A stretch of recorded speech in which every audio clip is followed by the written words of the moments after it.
We say that once Aurangzeb he came to South India, it is said by by a contemporary writer that he threw his pagadi down and he told that I will wear it only when I capture the whole of southern India.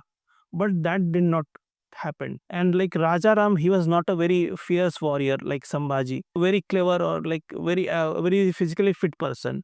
He was a very what can I say, very modest person, and having very modest meaning, but still he for like around 10 years he was able to means एकदम नाक में दम करके रख दिया था औरंगजेब का। जी। और and like whenever like whatever fort Aurangzeb used to capture, they used to capture it within 1 or 2 days. And like the siege of Gingee, Gingee का जो घेराबंदी चला 8 या 9 साल, जिंजी का घेराबंदी में स्ट्रगल चला दोनों के बीच में। ने जब संभाजी महाराज का पकड़ा था और उनको मार दिया, तो उसके बाद औरंगज़ेब को लगा कि वो पूरे मराठा एम्पायर को जीत जाएगा या उसकी जीत हो गई, जबकि वास्तविकता ऐसी नहीं थी। जी। तो ऐसा इसके पीछे क्या कोई ख़ास वजह रही? When Aurangzeb in 1689, when he killed Sambhaji in a very tragic manner, and he has already eradicated the two co-religious states of Adil Shahi and Nizam Shahi. He thought that he will become the whole master of India, like Alauddin Khilji. Hmm, But that did not took place. Ji, It seems that Aurangzeb has gained all, but in fact, the most tragic chapter of Aurangzeb's life has begun already. Ji, He faced resistance not only from Raja Ram, he faced resistance from Prahlad Niraji, Ramchandra Bhavdekar, and not only these people, even the Nayaks of South India, they also revolted against him. There was a Lakshmi Bandar Nayak, a Lakshmi Nayak. He revolted against Aurangzeb. And there was one more, I can say, Pam Nayak. Many Nayaks of South India. There was a Rani of Biddur who is said to have defeated Aurangzeb.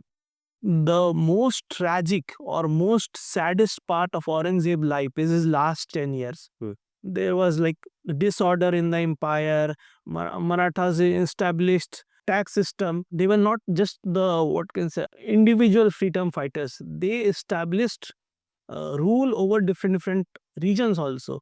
And the aim was not only to liberate South India. The aim was to liberate the whole of India. If you see one of the letters of Raja Ram, he clearly says that this much amount will be paid once you liberate Hyderabad, this much amount of paid when you liberate Ahmednagar, this much amount will be paid when you liberate Delhi. And you see that Delhi was never liberated. By the end of 17th century, Delhi was not liberated. But the plan was already there that we need to liberate Delhi also. ऐसा क्यों कहा जाता है कि दक्कन पर औरंगज़ेब का हमला बोलना ही उसको उसकी बर्बादी का कारण बना? जी, इसके लिए एक वर्ड है the Deccan ulcer hmm, ruined Aurangzeb, ऐसा जादूराज सरकार ने लिखा है। देखिए नेपोलियन हमेशा कहता था द स्पेनिश अल्सर रूइंड मी, मतलब वो स्पेन की लड़ाई में इतना ज़्यादा इन्वॉल्व हो गया था कि वो अपना सब नुकसान कर बैठा।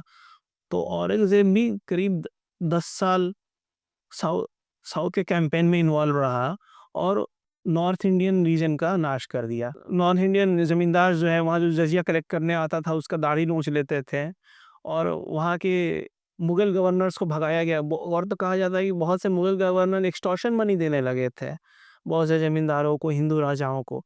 तो ऐसा हो गया था कि औरंगज़ेब का जो साम्राज्य है वो जब वो डेक्कन में रह गया था तो वो सारा से अपना साम्राज्य सेंट्रलाइज कर लिया था। वो चाहता था कि हर चीज़ मेरे हाथ में रहे।